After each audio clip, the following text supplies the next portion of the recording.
Right, so this video has not gone the way I wanted it to. Supposed to be putting the new manifold and turbo on this, but we took this out the other night and this happened. Dive into steering wheel, figure out what the fuck has actually gone wrong. This happened 2 nights ago, and since then, I've completely come up with a plan for this thing. So I'll let you guys know that sometime in this video, so stay tuned.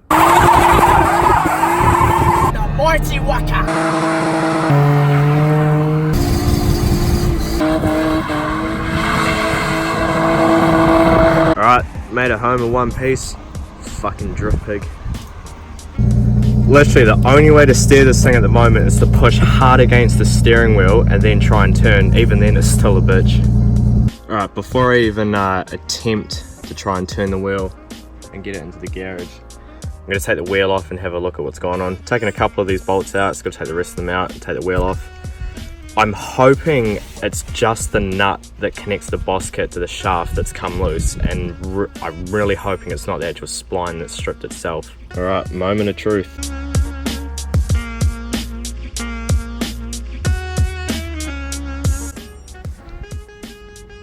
Oh, what the fuck? Oh my god. This is... Look, I'm able to do that just like this. That is ridiculous. Whoever put this fucking car together, man, I swear they had no idea what the fuck they were doing. They didn't tighten this properly, and there's studs missing off the manifold and nuts. That's the reason why these RBs get a bad rap, because that put this car together, they do a half-assed job and it's just fucking terrible. Like, something as simple as that would have taken 2 seconds to tighten properly. Same with the studs that are on the manifold. It would only take like an extra few minutes to put the extra couple of studs in.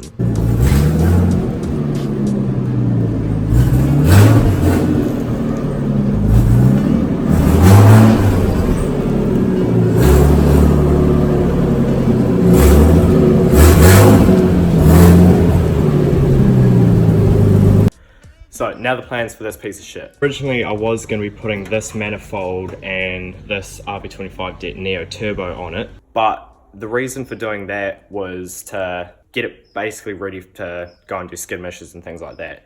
But with the steering wheel nut being loose like that, the studs and shit missing off the manifold, and when we went to put the diff in, the drive shaft bolts were loose. So whoever put this car together had no idea what they were doing, or just didn't give a fuck. Which means I don't trust anything in this car.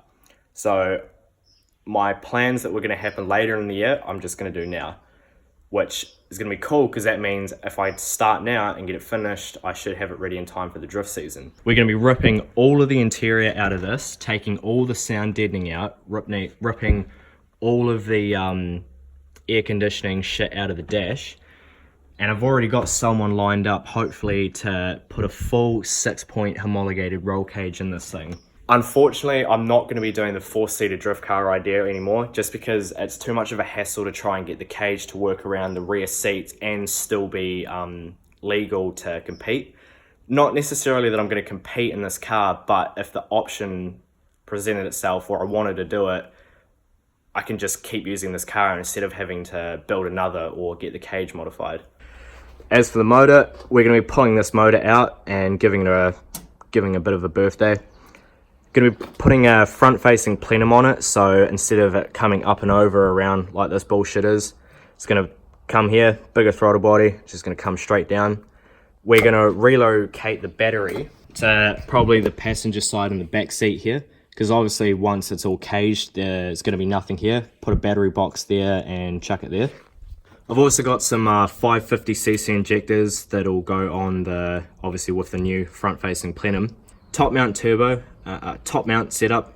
Probably going to look at maybe getting a Synco or something like that, and a big fuck-off turbo, probably an AR70, and 44mm gate. And the plan is to still get a link ECU for this thing and get it tuned properly.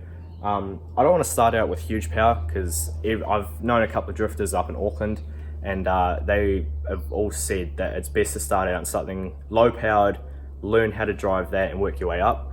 I did that sort of on the street with the 20E, then go into 20DET, so sort of similar thing.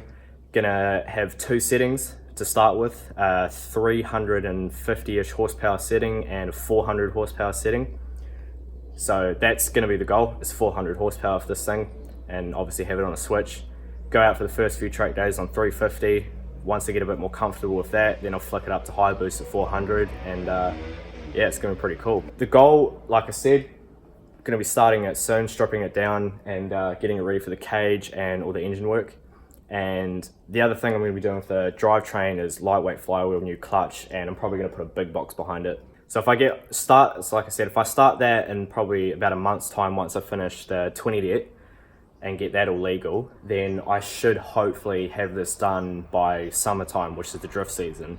So yeah, obviously I'm going to be filming the whole thing and bring it to you guys, so that content is going to be sick. And then once it's done, all the track days and things like that are going to be awesome.